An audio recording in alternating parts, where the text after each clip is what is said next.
ঠিক আছে। যদি এখানে চতুষ্কোণ থাকে, অন্তিম পর্বটাকে বললাম জাদুবিদ্যা। অন্তিম অন্তিম হচ্ছে সাধক, ভালো সাধক হয়। ভালো সাধক। সে যা যন্ত্রসাগত সাধক হতে পারে, যে কোনো সাধক, সাধনা ভালো হতে পারে। এখানে চতুষ্কোণ হয়, বলবো চতুষ্কোণ হলে। এরা কিন্তু খুব লোকমান্য হয়, আচ্ছা, লোকমান্য হয়। চতুষ্কোণ যদি এখানে থাকে, এটা কিন্তু লোকমান্যতা। আচ্ছা, ঠিক আছে।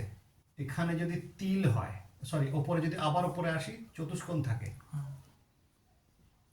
এরা কিন্তু সমাজের মঙ্গল করতে পারে। এরা সমাজ কল্যাণী হয়। সমাজ কল্যাণ। চতুষ্কোণ যদি ঊর্ধ্ব পর্বে হয়, এরা কিন্তু জেনারেলি নিজের সাধনার দ্বারা অন্যেরও কল্যাণ করে, জগৎ কল্যাণ হয় এদের দ্বারা। এদের কল্যাণ পর্ব এগুলোই, নিজের সাধনার দ্বারা অন্যের কল্যাণ করে। কল্যাণ হয়। এখানে যদি তিল হয়,